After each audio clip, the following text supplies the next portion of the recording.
रक्षाबंधन सिर्फ कह देने से नहीं हो जाता।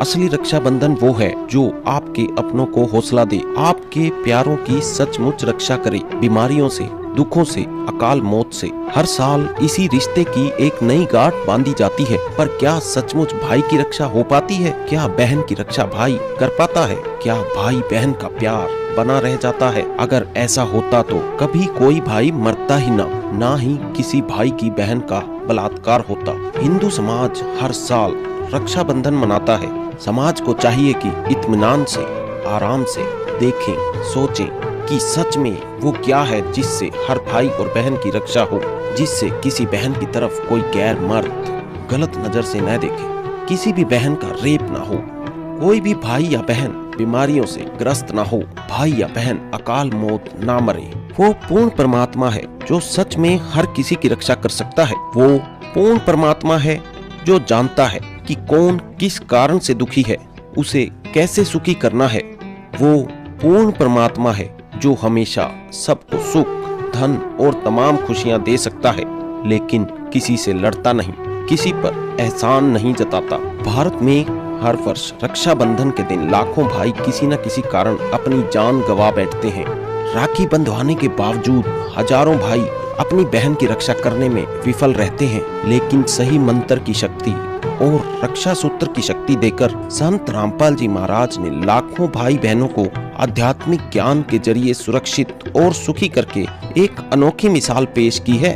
अगर आप भी सुरक्षित और सुखी जीवन जीना चाहते हैं और अकाल मौत से बचना चाहते हैं, तो आज से ही संत रामपाल जी के मंगलमय प्रवचन सुनना शुरू कीजिए। अब जैसे हम रक्षाबंधन का त्योहार मनाते हैं, ये क्या तुक हुआ कि बहन भाई को रक्षा इसलिए बांधने जाती है कि उसकी रक्षा करेगा भाई। भाई की रक्षा कौन करेगा? एक बहन कह रही थी कि मैं रक्षाबंधन के दिन गई अपने भाई को बांधने के लिए रक्षा सूत्र, इंतजार कर रही थी। पता लग गया कि कहीं कामवश गए हैं, मोटरसाइकिल पर गए हैं। कुछ देर के बाद पता चला कि उसकी मृत्यु होगी, उसका शव लेकर आ रहे हैं।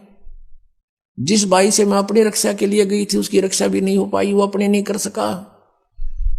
तब उसने ज्ञान हुआ, तब वो कहती है कि सचमुच हम कति भूल में थे। अपने भाई को भी कहा, बेटा भाई आजा, तू भी भगवान का राखी बांध और मैं भी बांधू, यानी नाम लो और ये रक्षा सूत्र आपका सदा साथ देगा, भाई का भी बहन का भी। और बेमतलब बातें कर रखी। उस रक्षाबंधन के दिन किसी का भाई नहीं है तो रोती है कोने में बैठकर वो बहन। फिर ये बात का सिस्टम, जिस बहन का भाई नहीं है वह दूसरों के मुंह की तरफ देखती है, कौन आएगा हमारे घर। तो पुण्यात्माओं, ये बेमतलब की बकवाद, ये जग की रीत से हमने वापस हटना है और अपने जीवन को नए सिरे से सेट करना होगा। यदि भक्ति करना चाहते हो, समाज के भाव में बहना है तो नो प्रॉब्लम, आप कुछ भी करो, वो आपकी मर्जी, लेकिन भक्ति नहीं चलेगी। कि उस परमात्मा के तो अनंत अवतार हैं, अनंत बार यहाँ प्रकट होता है, असंख्य बार। और ये 9 चित्त में बुद्धिनाश, यानी बुद्धिहीन लोग केवल 9 ही अवतार मानते हैं। और वो खाल्यक खेल खलक में, ये इन 9 अवतारों को ही भगवान मान रहे हैं। उस परमात्मा के अनंत अवतार हैं और वो खाल्यक खेल खलक में 6 ऋतु 12 मास।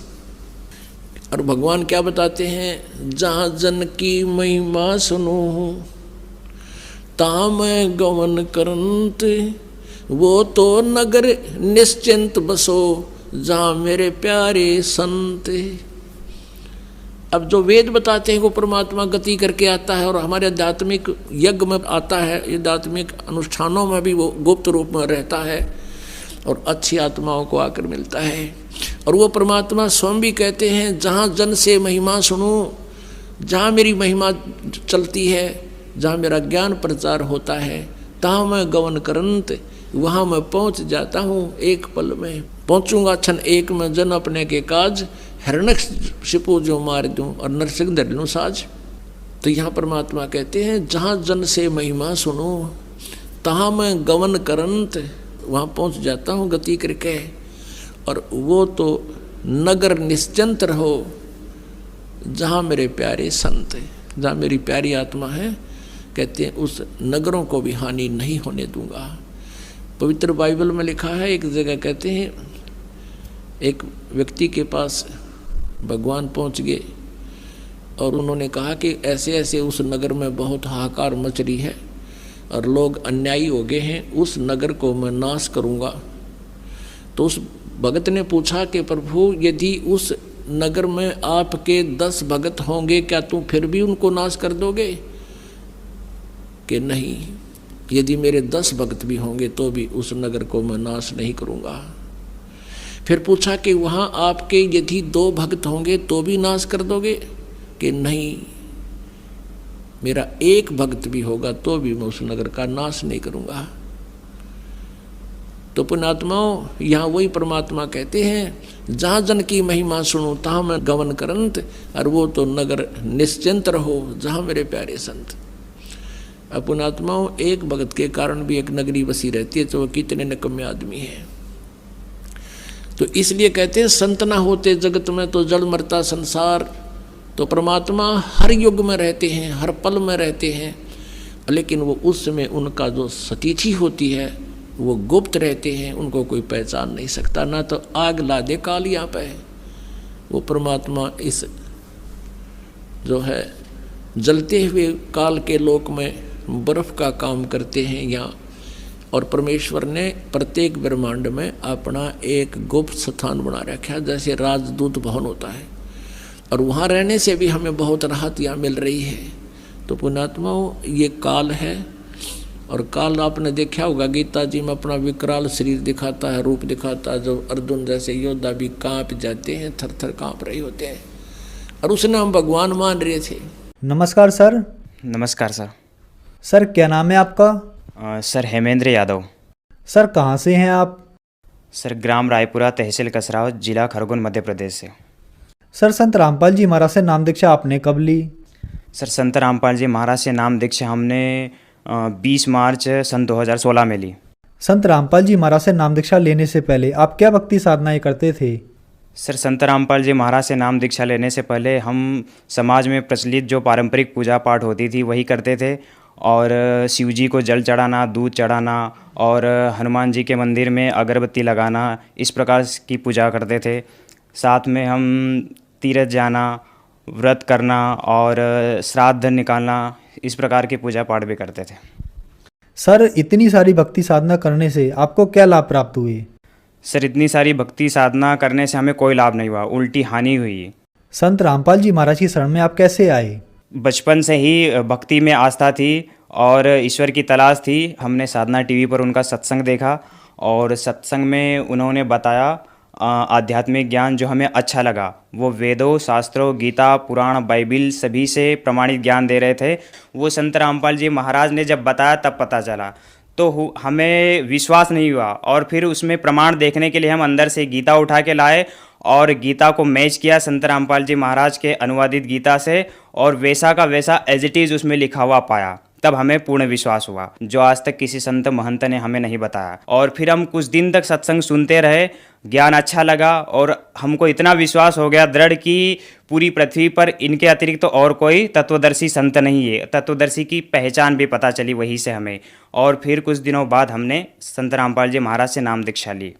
सर संत रामपाल जी महाराज से नाम दीक्षा लेने के बाद आपको क्या लाभ प्राप्त हुए? सर मुझे संत रामपाल जी महाराज से नाम दीक्षा लेने के बाद शारीरिक, आध्यात्मिक, मानसिक भी लाभ हुए हैं। इनमें से कुछ का मैं वर्णन यहाँ पे करना चाहूँगा। सर संत रामपाल जी महाराज से नाम दीक्षा लेने के कुछ दिनों पश्चात मुझे एक तकलीफ़ हुई थी। लीवर में इन्फेक्शन हो गया था और जॉन्डिस हो गया था, हेपेटाइटिस ई भी हो गया था, बहुत सारी बीमारियाँ एक साथ हो गई थी और मुझे हॉस्पिटल में एडमिट करना पड़ा। तो उस समय मेरी हालत बहुत ख़राब हो चुकी थी। तो उस समय संत रामपाल जी महाराज से प्रार्थना लगाई, और प्रार्थना लगाने के 2-3 दिन बाद ही में कुछ राहत मिली। पूरी तरीके से ठीक नहीं हुआ, लेकिन थोड़ा ठीक हुआ।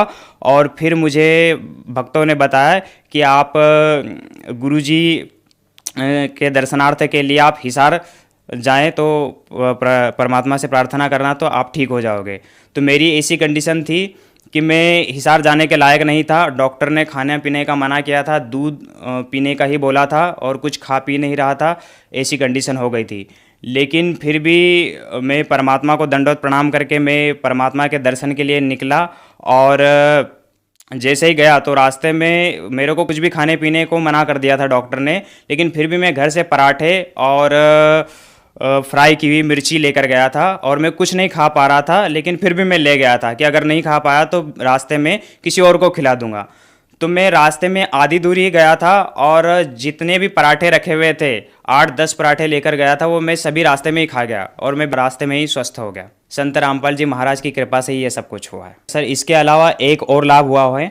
जैसे ही संत रामपाल जी महाराज से मैंने घर में अकेले नहीं भक्ति की शुरुआत की थी और मेरे घर में कुछ ज्वेलरी रखी हुई थी मम्मी की अलमारी में, तो वो ज्वेलरी अलमारी से गायब हो गई थी, पता नहीं कहाँ चली गई थी। तो सबने घर में ढूंढा, पहले मम्मी ने देखा तो उन्हें नहीं मिली। पूरी अलमारी को उन्होंने खोला, उसमें जितना भी सामान था बाहर निकाला, लेकिन कुछ नहीं मिला उन्हें वहाँ पे। फिर मेरा भाई गया, उसने भी देखा, पापा गए, उन्होंने भी देखा, सारा सामान बाहर रख दिया, कुछ नहीं मिला उन्हें। और मम्मी रोने लगी।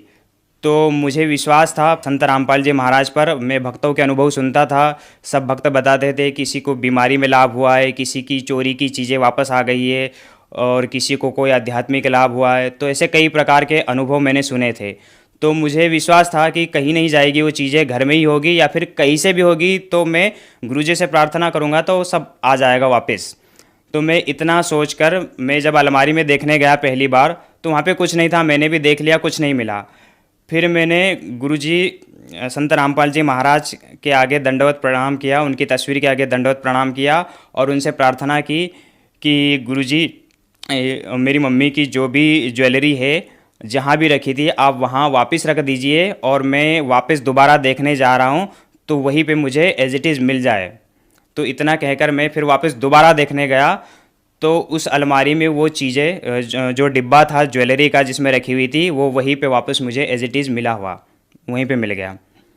और फिर मैंने सबको दिखाया घर में और मम्मी सब रोने लगे घर में और सबको विश्वास हो गया कि संत रामपाल जी महाराज पूर्ण संत है। सब ने देखा, किसी को कुछ नहीं मिला, लेकिन इसने प्रार्थना की और प्रार्थना करते ही वो चीज़ वापस आ गई, तो उन्हें दृढ़ विश्वास हो गया। फिर वो भी सत्संग सुनने लगे और कुछ दिन बाद उन्हें विश्वास बना तो उन्होंने भी नाम दीक्षा ले ली। सर, एक और भी हमें लाभ हुए हैं शारीरिक। एक बार मैं ऐसे रोड क्रॉस करते हुए जा रहा था और सुमिरन कर रहा था। गुरुजी ने सतनाम दिया हुआ है, मैं सतनाम का सुमिरन करते हुए जा रहा था और 3 ऑटो रिक्शा वाले रॉन्ग साइड से आए और बहुत तेज़ चला रहे थे वो और बिल्कुल मेरे ऊपर ले आए। तो जैसे ही ऊपर आए तो मुझे ऐसा लगा कि मेरे ऊपर आए और मेरा एक्सीडेंट हो गया कि मैं अब बच नहीं पाऊँगा, लेकिन पलक झपकते ही इतना सब कुछ हुआ और देखा कि वो ऑटो रिक्शा आगे जा चुका है और मुझे कुछ नहीं हुआ, मैं बिल्कुल स्वस्थ हूँ। और वो ऑटो रिक्शा वाला निकल गया और उसके पीछे वाला वापस देख रहा है, देखते हुए जा रहा है कि ये रिक्शा तो इसके ऊपर चला गया था लेकिन ये बच कैसे गया, इसे कुछ नहीं हुआ। तो वो भी आश्चर्यचकित हो गया और वो भी निकल गए और मैंने भी इस बात को ध्यान नहीं दिया। मैं रोड क्रॉस करके वापस आ गया और फिर मैंने संत रामपाल जी से प्रार्थना की और उन्हें दंडवत प्रणाम किया और उनके आगे बोला कि गुरुजी ये सब आपने ही किया है, आपने ही मुझे बचाया है, वरना आज मेरा बचना संभव नहीं था। तो इस प्रकार से ये लाभ भी हुआ। एक बार मैं घर पे क्या है कि कुछ भैंसें हैं जिनका दूध देने के लिए मेरा भाई जाता है। एक रोज़ मैं जा रहा था और अचानक से एक बाइक रोड क्रॉस करते हुए आई और मैं सामने से जा रहा था, मैं बहुत स्पीड में था, तेज़ी से जा रहा था और वो बाइक सामने आ गई और मेरी बाइक उसमें चली गई, उस बाइक के अंदर। लेकिन ऑटोमेटिक मेरा ब्रेक तो नहीं लगा, ने पता नहीं ऐसा लगा कि किसी ने मेरी बाइक को रोक लिया और वो अचानक रुक गई, वहीं पे थम गई। ये सब कुछ संत रामपाल जी महाराज की कृपा से ही हुआ है। संत रामपाल जी महाराज की शरण में आने से पहले सर मैं कुछ नशा भी करता था, कभी कभार करता था, तो वो भी मेरा नशा भी छूट गया। और पापा भी नशा करते थे तो उनसे छूट नहीं रहा था। उन्होंने कई बार प्रयास भी किया, कुछ दिन छोड़ते थे फिर वापस चालू कर देते, छूट नहीं पा रहा था। लेकिन संत रामपाल जी महाराज का ज्ञान सत्संग सुना तो कुछ ही दिनों में बिना नाम दीक्षा लिए ही सत्संग सुनने से ही समाप्त हो गया नशा, बिल्कुल कभी याद भी नहीं उन्हें आया। और अब बिल्कुल वो स्वस्थ है, उन्हें कोई भी बीमारी नहीं है। पहले उनकी दाढ़ में भी दर्द होता था और बहुत परेशान भी रहते थे मानसिक रूप से भी, तो वो सब कुछ अब ख़त्म हो गया है, बिल्कुल स्वस्थ है और उन्हें कोई तकलीफ नहीं है और कोई नशा नहीं करते। सर, संत रामपाल जी महाराज का नशा मुक्ति में क्या योगदान है? सर, संत रामपाल जी महाराज का नशा मुक्ति में विशेष योगदान है। उनका आध्यात्मिक मार्ग ऐसा है जिसको एक बार जो व्यक्ति सुन ले वो ज़िंदगी में कभी नशा नहीं करता। कुछ ही दिनों में नाम दीक्षा लेने से उसका नशा छूट जाता है। कुछ भक्तों के तो नाम दीक्षा लेने से पहले ज्ञान सुनते सुनते ही समाप्त हो जाता है नशा, क्योंकि उनके शब्द में शक्ति है। जो सच्चा सद्गुरु होता है उनके शब्द में शक्ति होती है। वो आशीर्वाद मात्र से, ज्ञान सुनाने से, इस प्रकार से वो नशा और नशे जैसी बीमारियों को, लतों को हमेशा के लिए समाप्त कर देते हैं। सर क्या पहले आपने कोई गुरु भी बना रखे थे? हाँ सर, संत रामपाल जी महाराज की शरण में आने से पहले हमने आसाराम जी को गुरु बना रखा था। पहले तो हम पारंपरिक पूजा पाठ करते थे, लेकिन उनसे संतुष्टि नहीं मिली। फिर किसी दोस्त ने मेरे बताया कि संत आसाराम जी बहुत अच्छे गुरु है, वो भी ब्रह्म ज्ञानी है, ब्रह्म तक का ज्ञान बताते हैं, तो उनका ज्ञान अच्छा है, आप ग्रहण करो। तो मैं उनके साथ एक बार उनके सत्संग में गया तो मुझे ज्ञान अच्छा लगा और कुछ दिन सुना और फिर मैंने नाम दीक्षा ले ली। तो उनके द्वारा प्रचलित पूजा पाठ और भक्ति भी करता रहा। उन्होंने पहले ही मेरे को सारस्वती मंत्र दिया था। जो स्टूडेंट होते थे, स्टूडेंट को सारस्वती मंत्र देते थे और जो बड़े होते थे उनको वो दूसरे मंत्र देते थे। और वो नाम दीक्षा स्टेज पर बोलते थे बहुत सारे मंत्र और कह देते थे कि इनमें से कोई सा भी मंत्र सिलेक्ट कर लो और आपको जो अच्छा लगे उसका सुमरण शुरू कर दो, आज से वो आपका गुरु मंत्र हो जाएगा। तो ऐसे ही हमने नाम दीक्षा ले ली थी उनसे और सारस्वती मंत्र का जाप करते रहे, लेकिन उससे हमें पढ़ाई लिखाई में भी कोई लाभ नहीं हुआ। और उन्होंने ये भी बताया था कि कोई सा भी मंत्र आप जाप करो तो उस मंत्र का 40 दिन तक अनुष्ठान करने से और सच्ची लगन के साथ जाप करने से और ध्यान करने से आप चाहे तो पूर्ण परमात्मा को प्राप्त कर सकते हैं, निराकार ब्रह्म को प्राप्त कर सकते हैं। तो वो साधना भी हम करते रहे, ध्यान भी करते रहे, 1 घंटा ध्यान में बैठते थे, 10 माला रोज़ करने का नियम था वो भी करते थे, लेकिन लाभ तो कुछ नहीं हुआ, उल्टा हानि हुई। उससे हमारा सरदर्द बहुत होने लगा और ध्यान करते थे तो बहुत सारी बुरे विचार मन में आने लगते थे और ध्यान में बिल्कुल मन नहीं लगता था और भक्ति भाव से बिल्कुल मन हट गया था। तो उनसे भी कोई लाभ प्राप्त नहीं हुआ। सर आपने बताया कि पहले आप आसाराम बापू जी से जुड़े हुए थे, फिर आप संत रामपाल जी महाराज की शरण में आए। तो सर आसाराम बापू जी के ज्ञान में और संत रामपाल जी महाराज के ज्ञान में आपको क्या भिन्नता नजर आई? सर संत आसाराम जी महाराज और बंदी छोड़ सदगुरु रामपाल जी महाराज के ज्ञान में ज़मीन आसमान का फ़र्क नज़र हमें आया। वो ब्रह्मा विष्णु महेश की भक्ति बताते थे संत आसाराम जी, और उसके बाद और भी कई देवी देवताओं राम कृष्ण की भक्ति भी बताते थे। साथ में ब्रह्म साधना भी बताते थे कि निराकार ब्रह्म होता है जो इनसे ऊपर होता है, और उसको पा लिया तो वो समझ लो प्राणी मुक्त हो गया। और वो निराकार है, वो किसी के समक्ष प्रकट नहीं होता और उसका प्रकाश ही दिखाई देता है। ये व्याख्या हमने पहले भी सुन रखी थी, लेकिन उन्होंने भी बताई। फिर संत रामपाल जी महाराज का जब हमने ज्ञान सुना तो उन्होंने बताया कि जिस ब्रह्म के बारे में आज तक ऋषि मुनि संत महंत सारे निराकार निराकार कहते रहते थे, वो तो साकार है। वेदों में और गीता में भी उसके बारे में साकार लिखा हुआ है, और बाकी संत तो हमें निराकार बताते रहे। और जैसे वेदों में भी परमात्मा के बारे में लिखा हुआ है कि पूर्ण परमात्मा साकार रूप में, और गीता में भी गीता ज्ञानदाता कहता है कि अर्जुन ये जितने भी ऋषि देवता ये सब मेरे से ही उत्पन्न हुए हैं, मैं इन सब का आदि कारण हूँ। तो उत्पन्न हुए मतलब वो साकार है, इनसे सब उत्पन्न हुए हैं, तो वो साकार है, लेकिन हमें निराकार बताते रहे। और संत रामपाल जी महाराज ने बताया है कि वो साकार रूप में है और वो 21 ब्रह्मांड का मालिक है और 21वें ब्रह्मांड के टॉप मोस्ट प्लेस पर बैठा है। सर जो श्रद्धालु आज आपको देख रहे हैं, आप उन्हें क्या संदेश देना चाहेंगे? सर जो श्रद्धालु मुझे देख रहे हैं, मैं उन्हें संदेश तो नहीं दे सकता, लेकिन उनसे एक प्रार्थना कर सकता हूँ कि यह मनुष्य जन्म बहुत अनमोल है, बार बार नहीं मिलता। तो इसलिए ये मनुष्य जन्म सिर्फ परमात्मा की भक्ति के लिए मिला है और उसे भक्ति में ही लगाओ और पूर्ण मोक्ष प्राप्त करो। और ये मोक्ष मार्ग संत रामपाल जी महाराज के अलावा पूरे विश्व में किसी के पास नहीं है, क्योंकि वे वेदों, गीता, पुराण, कुरान, बाइबिल सभी धार्मिक सदग्रंथों से प्रमाणित करके ज्ञान बताते हैं। सर संत रामपाल जी महाराज से नाम दीक्षा कैसे ले सकते हैं? संत रामपाल जी महाराज से नाम दीक्षा लेने का बहुत ही आसान तरीका है। संत रामपाल जी महाराज का कई चैनलों पर सत्संग आता है और उन चैनलों पर सतलोक आश्रम का नंबर हाईलाइट होता है नीचे, और उन नंबरों पर संपर्क करके आप नाम दीक्षा की पूरी जानकारी ले सकते हैं और कहाँ से नाम दीक्षा लेना है वो सब आपको उस नंबर से पता चल जाएगा। धन्यवाद सर। सत साहब।